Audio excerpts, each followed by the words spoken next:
Bonjour, chères âmes. Alors aujourd'hui, nous allons aborder un sujet très très profond et complexe à la fois, la relation entre les flammes jumelles et la sexualité. Avant de rentrer dans le vif du sujet, j'aimerais parler du contexte collectif. Actuellement, nous vivons une période de guérison collective, même si ça ne se voit pas en apparence. C'est un petit peu comme le lien flamme jumelle.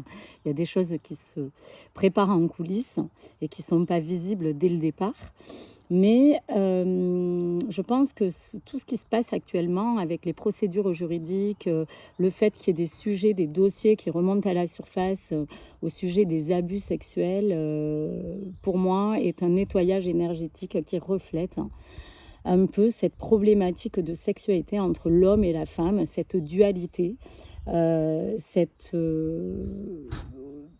mémoire peut-être qui vient de vie passée. Donc, ça me semble crucial qu'actuellement, il y ait un équilibre qui se mette en place. On est, on va dire, sur un tournant majeur dans notre société, sur plein de points de vue, mais sur la sexualité également. Le parcours flamme jumelle, c'est un parcours qui a pour mission d'aider à guérir la division entre l'homme et la femme et à équilibrer les énergies masculines et féminines. Qu'il s'agisse d'une relation entre hommes et femmes et d'une relation entre deux personnes qui peuvent incarner l'un l'homme et l'autre la femme. En fait, la sexualité dans le cadre des relations sacrées joue un rôle central. Et en guérir les mémoires et rétablir l'harmonie entre les sexes est essentiel pour permettre un véritable amour et une connexion pure. Alors, ce que j'aimerais évoquer, c'est l'impact des mémoires karmiques et des abus qu'il y a pu avoir sur des vies antérieures. Les flammes jumelles peuvent vivre soit une relation complexe, compliquée au niveau sexualité, quand il y a beaucoup de mémoire, de traumatisme de vie passée ou de quelque chose à guérir sur le plan de la blessure d'humiliation notamment, de soumission, d'abus qu'on a pu vivre dans cette vie. Mais si ça revient dans cette vie, c'est que souvent ça a été dans des vies antérieures, quand on va creuser la question du karma. Et chez les flammes jumelles, ça peut rendre une connexion difficile ou même douloureuse sur le plan de la sexualité. Il peut y avoir aussi des magies noires sexuelles ou des nœuds karmiques qui peuvent interférer dans le duo. Tout dépend de l'histoire du duo. Par exemple, si un duo flamme jumelle qui a eu des choses assez compliquées à vivre sur le plan karmique, on va dire dans des vies antérieures, il peut y avoir eu des pactes, par exemple, très sombres, voire des pactes sataniques, par exemple. Je vais jusque-là, mais c'est un peu ça. Il peut y avoir des choses comme ça. Et donc, dans cette vie-là, on peut se retrouver à vivre une sexualité soit déviante, soit souffrante. Et quand on creuse la question du karma, on se rend compte qu'il y a des histoires un petit peu sordides comme ça sur des vies passées. Donc c'est toujours intéressant d'aller creuser et d'aller faire des nettoyages pour permettre de rétablir un équilibre, pour éviter l'interférence dans la relation. Ces mémoires, elles peuvent se manifester dans le corps physique aussi. Donc on peut avoir par exemple des problèmes gynécologiques avec cette personne-là, alors que nous n'en avions pas avant, par exemple. Et ça signifie qu'il peut y avoir un karma. Ce que j'aurais voulu évoquer aussi, c'est la confusion qu'il peut y avoir entre l'amour et la sexualité. Un grand défi des flammes jumelles est de comprendre que ce que l'on ressent est de l'amour véritable, et qu'il peut y avoir des fois des dépendances sexuelles avec des personnes. On peut se poser la question, est-ce que je suis attirée par cette personne par amour ou à cause d'une addiction sexuelle qui va venir faire travailler sur l'émotionnel? Parce que des fois, on peut confondre l'amour et le sexe. On peut aussi tomber amoureux de quelqu'un parce que le sexe est fabuleux. Et donc, dans la relation flamme jumelle, c'est soit que la relation est souffrante parce qu'il y a du karma, comme je vous l'ai dit tout à l'heure, soit au contraire, c'est magique, c'est magnifique. Et là, ça peut venir nous faire travailler sur cette personne, je l'aime que pour la sexualité, alors qu'en réalité, il y a de l'amour derrière. En fait, la relation flamme jumelle, hein, comme vous l'aurez compris, elle est là quand même pour aller enquêter sur soi-même, sur l'autre et sur les autres. Hein. Donc, il y a une véritable enquête qui se fait. Donc, sur le plan de la sexualité, c'est pas simple parce qu'on peut des fois tout mélanger. Le sexe, c'est une relation si intense, ça nous met tellement dans une intimité qu'on peut s'y attacher aussi. On peut penser qu'on aime quelqu'un parce que la relation sexuelle est parfaite, par exemple. Donc, ces liens sacrés peuvent créer quelque part une forme d'envoûtement à la sexualité. Par exemple, dans un contrat âme-sœur aussi, ça peut provoquer une forme d'envoûtement. On peut se rendre dépendant d'une dynamique plutôt que de nous permettre de vivre une sexualité saine et équilibrée, par exemple. Donc, mais ça vient faire travailler tout ça. Le lien flamme jumelle vient éclairer sur tout ça. Donc, il peut y avoir, bien sûr, des âmes sœurs qui viennent pour ce dossier-là, par exemple, de la sexualité. La sexualité peut être donc une énergie tierce également. Alors, ça peut apparaître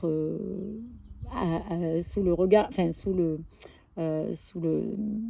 prisme d'une personne qui vient à nous, qui va faire office d'énergie tierce pour le duo de flammes jumelles. Mais ça peut être aussi la sexualité elle-même qui devient énergie tierce. La sexualité n'est pas juste un acte physique, en fait. C'est une énergie puissante qui relie les individus. Elle peut être utilisée pour créer une unité, mais elle peut être aussi manipulée.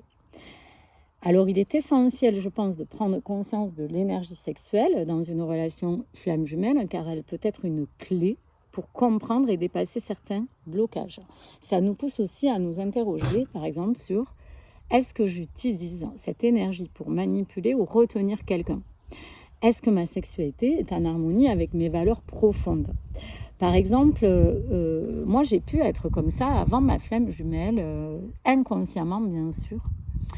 Je pense que j'aurais pu retenir une personne que j'aimais en me disant qu'il fallait que je lui donne de la sexualité qu'il aime pour pouvoir le retenir, pour pouvoir le garder. Ça, c'est une forme de manipulation. C'était inconscient, bien sûr. Mais chez les femmes, c'est quelque chose qu'on peut retrouver. Chez l'homme, c'est encore autre chose. L'homme, lui, il va être dans des mécanismes peut-être égotiques, de vouloir se montrer compétiteur, parfait. Il va vouloir absolument donner du plaisir à la femme pour montrer qu'il est l'homme quelque part, alors que la femme, elle peut utiliser ce stratège pour garder la personne sous cloche, ce qui n'est pas forcément lumière, quelque part, c'est pas forcément sain. Voilà, donc tout ce lien, flamme jumelle, vient questionner sur la sexualité. Dans la sexualité, il y a un nettoyage énergétique aussi que je peux voir, qui peut arriver temporairement sur le duo. Par exemple, sur le parcours flamme jumelle, on peut avoir un processus de purification, c'est-à-dire que tout à coup, il peut y avoir un arrêt de la sexualité, comme s'il n'y avait plus de désir, alors qu'il y a du désir en fait, mais c'est comme si les deux corps étaient en pause pour pouvoir nettoyer soit du karma, soit des mémoires d'abus, soit l'énergie elle-même. Ce qui a été mon cas, vous savez que je vous cite toujours des exemples, mais moi j'ai été en grosse pause pendant très longtemps sexuellement pour, je pense, nettoyer toutes ces énergies qu'il y avait eu avant mon jumeau et puis pendant mon jumeau et puis aussi pour me permettre de constater la dépendance qu'on pouvait avoir à une personne avec la sexualité. Voilà, donc je pense que ça, c'est intéressant. Bon, après, moi, j'avais un karma très souffrant avec mon jumeau. Nous avions signé un pacte pas très clair dans une vie passée. Donc, nous avons eu droit à des énergies tierces pas claires non plus. Voilà, et ça, j'avais pu le constater en faisant un soin karmique, notamment un soin énergétique karmique qui venait aussi travailler sur le plan de l'âme avec une guérisseuse très très puissante, et tout à coup il y a eu énormément de phénomènes physiques du côté de mon jumeau avec son énergie tierce, hein, mais aussi des choses assez spectaculaires. Je ne vais pas tout vous raconter parce que je le raconterai dans le livre, mais voilà. Et puis sur moi aussi des synchronicités, mais des choses aussi dans la matière. Donc c'est là où on voit que quand on est en vase communicant avec sa flamme jumelle, c'est quand même important de conscientiser que la sexualité vient dans nos corps, mais aussi dans notre énergie. Si votre jumeau, par exemple, part avec une énergie tierce et que vous êtes en vase communicant avec lui, forcément, vous allez avoir l'énergie de l'énergie tierce qui peut traverser à travers l'énergie du jumeau. Donc, c'est quand même assez intéressant, je pense, de se poser la question. Alors, les âmes sœurs et les énergies tierces, bon, vous savez, j'aime pas trop ce mot, mais énergie tierce, mais en même temps, c'est pour permettre de constater que c'est une énergie qui vient interférer le lien, en fait. Mais c'est pas forcément négatif, parce que la personne, elle vient aussi nous amener à comprendre des choses, à conscientiser, à vivre des choses de manière initiatique. Les âmes sœurs, elles viennent nous aider à traverser certaines étapes en nettoyant aussi des mémoires et des blessures liées à la sexualité. Donc, voilà, ça peut être aussi là pour nous montrer si on est en face d'une bonne personne ou pas d'une bonne personne. Les symptômes peuvent être des indicateurs de blocage énergétique qui sont à traiter, ou karmiques aussi. Voilà. Ce que je pense aussi, c'est que la sexualité, c'est une clé pour le parcours flamme jumelle, et je pense que c'est un peu la dernière. C'est-à-dire, alors ça, c'est quelque chose que je pense, hein, ça ne veut pas dire que c'est la vérité, hein, c'est je pense beaucoup, en fait, hein, ce lien m'a beaucoup amené à réfléchir à plein de choses, bien sûr, et ça fait ça à tout le monde, je pense. Donc, en tout cas, moi, j'ai beaucoup réfléchi à l'être humain, à l'homme, à la femme, à l'amour, et la sexualité, bien sûr, en fait partie. Et je pense que la sexualité, dans une relation flamme jumelle, est souvent la dernière étape du parcours, une fois que l'âme est prête. Au même titre que quand on est prêt pour accueillir l'autre et vivre quelque chose plus dans le quotidien, ou pour accepter le lien, ou pour vivre une mission commune, ou peu importe comment on vit la relation, mais on va dire que quand les deux personnes ont compris que c'était l'amour véritable et qu'ils devaient se retrouver quelque part pour pouvoir œuvrer ensemble, ben en fait, je pense que c'est à travers la sexualité que ça se passe, parce que c'est une énergie sacrée. Donc tout se retrouve et s'aligne à travers la sexualité. Cela ne signifie pas que la sexualité est une fin en soi, mais elle devient un moyen de partager et d'exprimer un amour pur, en fait. Je pense que nous devons comprendre que l'énergie féminine et masculine ensemble est un processus, qu'il s'agisse de deux hommes, de deux femmes, mais cette énergie ensemble de l'homme et de la femme, de l'énergie féminine et masculine, crée quelque chose d'ultra puissant. Donc, le jour où on arrivera à s'équilibrer, à s'entendre dans une communication parfaite, et même au niveau de la sexualité, je pense que ça va vraiment avoir un impact positif sur la société et le monde. Donc, c'est important de réfléchir à cette question de la sexualité. Alors, vous savez, ça me fait penser, j'ai quelque chose qui me vient là, je pense à Adam et Ève. C'est une histoire, en fait, où l'homme et la femme ont eu une sexualité, et ça a provoqué l'apocalypse, pour dire que la sexualité, je prends cette image-là comme symbole pour dire que la sexualité peut provoquer quelque chose de nouveau, peut provoquer un monde nouveau, mais peut provoquer aussi des désastres. En même temps, pourquoi on ne pourrait pas aussi réparer ça, c'est-à-dire redevenir un peu des Adam et Ève, mais pour reconstruire un monde. Voilà, c'est ce qui me vient là comme image, ça serait génial. Donc, rappelez-vous quand même que l'amour, c'est aussi mettre de l'amour dans le sexe. Il est important, je pense, de faire des choix conscients et sacrés dans ce domaine, surtout quand on est dans un lien flamme jumelle. On vient, je pense, à réfléchir à tout ça. Et quand on atteint un degré de conscience, un degré de préparation, que ce soit émotionnel ou spirituel, la sexualité devient un outil d'évolution, d'élévation, de guérison de l'âme. Voilà, donc je pense que c'est important de réfléchir à tout ça. La sexualité, d'ailleurs, quand on dit faire l'amour, moi, ça me passionne, faire l'amour. En fait, on l'a vachement banalisé, ce terme-là. Mais faire l'amour, c'est mettre de l'amour dans un geste, dans sa vie, pour toute chose, bien sûr, comme je dis toujours, mais dans la sexualité, c'est pareil. Donc, faisons l'amour, en fait. Et dans les années 70, on disait, faites l'amour, pas la guerre. Bon, je crois qu'on a un peu mal compris à cette époque-là. Il y a eu un déséquilibre parce que la sexualité était sous cloche et il y avait beaucoup d'interdits. Après, ça a été l'inverse. Et aujourd'hui, je pense qu'on est quand même en train de s'équilibrer, même si ça ne se voit pas encore, parce que nous sommes en plein processus. Voilà, mais je suis assez sereine pour la suite. Bon, je pense que j'ai dit un petit peu tout ce que je voulais dire. Alors, comme d'habitude, je vous fais une petite guidance. Donc, j'ai choisi l'oracle du plaisir.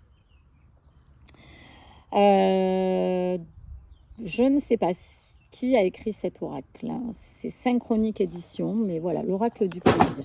Je vais sortir juste une carte aujourd'hui parce que je suis en retard. Je ne vais pas faire des vidéos trop longues et là, je vois que le temps passe. Alors, pour la féminine et le masculin, j'ai envie de faire le lien pour réunir ces deux personnes. Il y a la carte de l'ancrage qui est sortie. Donc là, il y a tout un texte qui vous dit que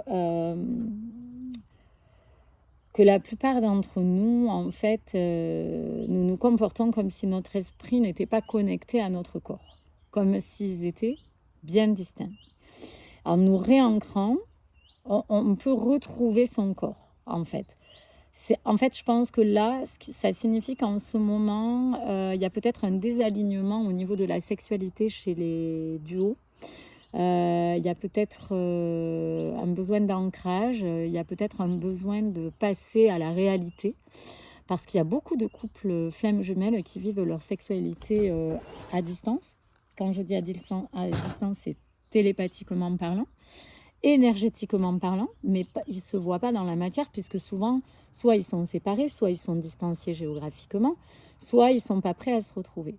Donc là, il y a peut-être un temps où on nous demande de passer à l'action, peut-être pour ceux qui ont peur, ou il y a peut-être quelque chose qui va être prêt. En tout cas, il y a un manque d'ancrage, donc il y a un besoin de le vivre dans la matière et dans le corps. Voilà, ça c'est le message, de l'oracle aujourd'hui pour les temps qui arrivent. Voilà, donc vous prendrez ce qui résonne, hein, bien sûr, chez vous. Hein. Alors, je vais vous parler d'un livre, comme toujours. Alors, je vous avais parlé d'un livre, Jacques Ferber, la dernière fois quand je parlais des énergies, ou du corps physique, pardon. Sur la sexualité tantrique, qui est un livre assez accessible pour les hommes. Mais aujourd'hui, je vais vous parler de À la rencontre de l'orgasme divin de Margot Anand, qui est un livre sur l'amour, le sexe et l'éveil, où elle raconte en fait son périple. C'est une femme qui amène à questionner sur l'amour authentique, sur le lien entre le sexe et l'extase, sur l'éveil, sur le tantrisme, mais aussi sur l'amour. Donc c'est quelqu'un qui a eu énormément de partenaires et qui a vécu un périple assez incroyable. Elle a vécu du tantrisme assez jeune et elle vient exprimer à travers ce livre son expérience. Voilà, bon, écoutez, je vous souhaite une belle journée et puis comme d'habitude, je vous dis aimez-vous et puis faites l'amour alors. Hein. À bientôt.